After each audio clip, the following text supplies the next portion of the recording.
William, thank you very much. It's a pleasure to be here again. It's always a great event, the International Media Awards. I know you had a gap for a couple of years, so it's very, very good to have it again. It's nice to see lots of familiar faces and a great dinner. And I have been asked to speak with very, very precise instructions. I'm going to talk about the Cutting Edge, one of the two Cutting Edge Awards.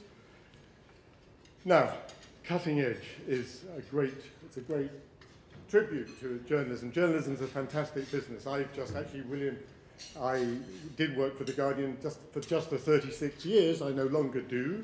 And I'm looking back on it with, mixed feelings, pride and pleasure and irritation and relief and all kinds of feelings. And it's fascinating to ponder these issues in this setting.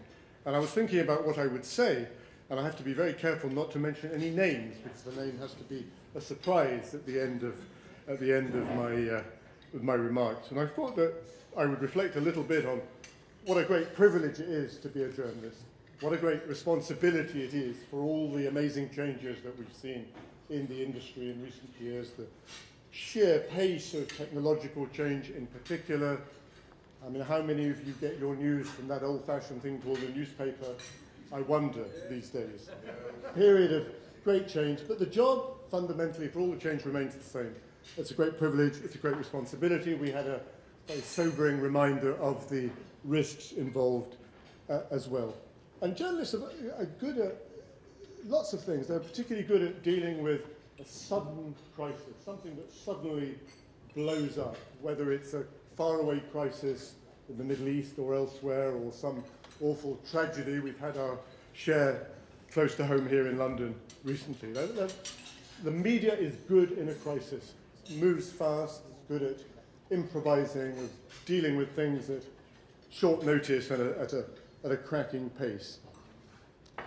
But in a way, the more impressive thing I sometimes think, and I ponder, and as I get older and more ponderous perhaps, I think about this even more, that perhaps the strength to look at is not just how well you perform in a crisis when something blows up, but the longer term thing, the long haul, the things that go on and don't actually make very dramatic headlines, but just go on and on and on. And quite often, and especially in large parts of the Middle East, that going on and on and on is about the misery and the destruction and the routine awfulness of people's lives, the sort of things that we don't, in this sort of setting, in this sort of country, in this kind of city, really ever experience.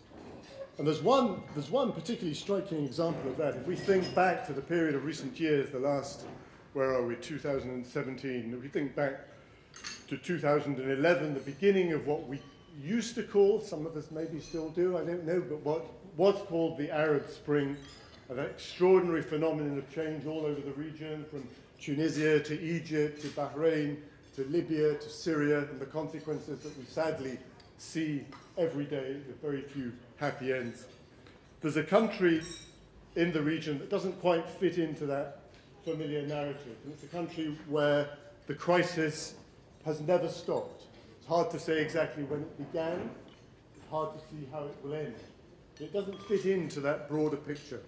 And that country, if you haven't guessed already, we could play a quiz game, but let's not. That country is Yemen, the poorest country in the Arab world, running out of not only of oil, water, population growing at an extraordinary rate, whose problems existed long before the glare of attention of the Arab Spring. It had its own version of that, you will know.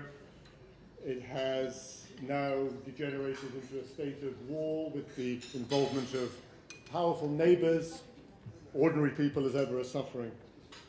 And it's a country that it's very, very hard to summarise in a few words, and it's very, very hard for the media to cover, precisely because it's complicated and distant and unfamiliar. And it's been a struggle to maintain the level of attention needed that it deserves commensurate with its crisis, and not for good reason. It's often been described as the forgotten war. Well, it isn't completely forgotten, because there have been a few courageous journalists who have made it their business, a great risk to themselves, physical risk as well as psychological pressure and so on, to carry on reporting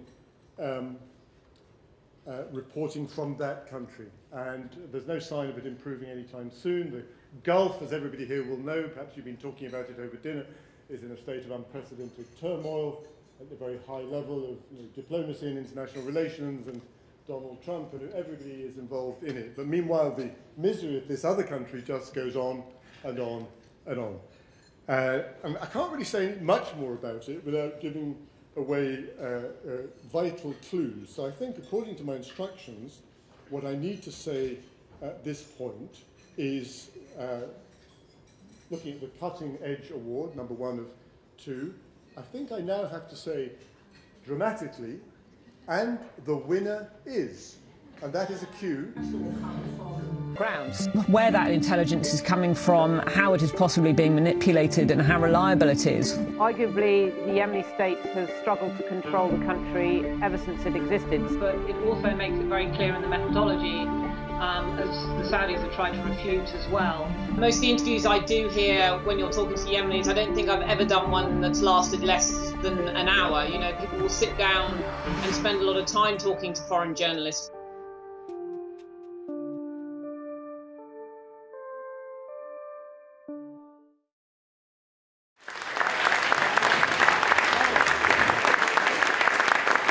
And the winner is Iona Train.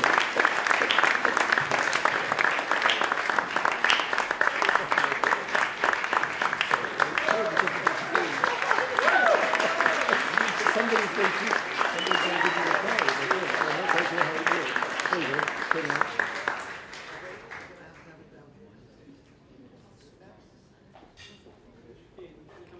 Of course.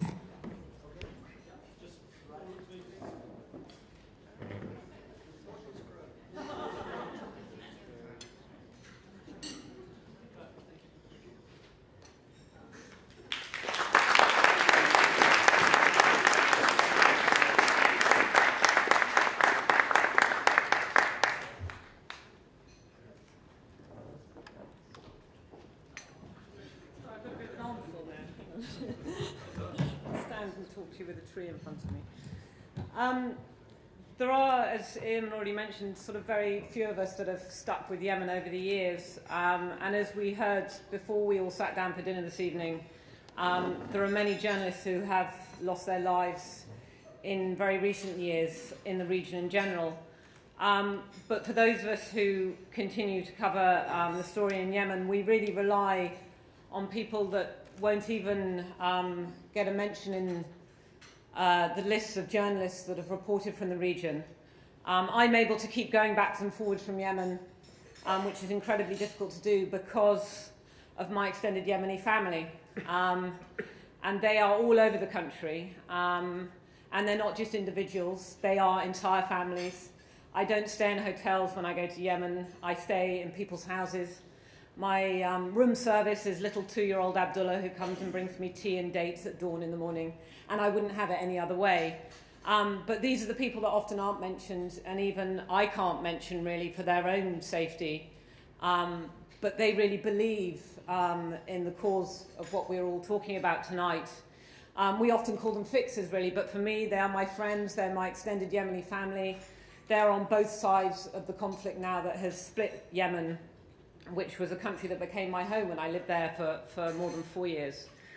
And really it's to them that I owe all of this. Yemenis across the country have opened up their homes to me, have kept me safe, have driven me around the country, have fed and clothed me literally when my bag didn't turn up until a month after I did on one trip to Yemen. And I rely on them entirely, not only to do my reporting, but in order to remain safe. And really it's to this award that I attribute to them entirely, and I wouldn't be able to do the work that I do and keep going back to Yemen if it wasn't for them, and particularly as a freelance journalist that I am, I rely on them hugely, and they get very little rewards and rarely any thanks. Tonight I would really like to thank all of them, and I wish I could stand here and name them all, but for their own safety I cannot do that. But there are many families in Mokalla, in Seyoun, in Aden, in Sana'a, in Taiz, who have all looked after me and gone out of their way to keep me safe at a considerable risk of themselves. They are not journalists, but they help us do the work that we do and bring the news to you on a daily basis. So it's them I really like to say thank you to.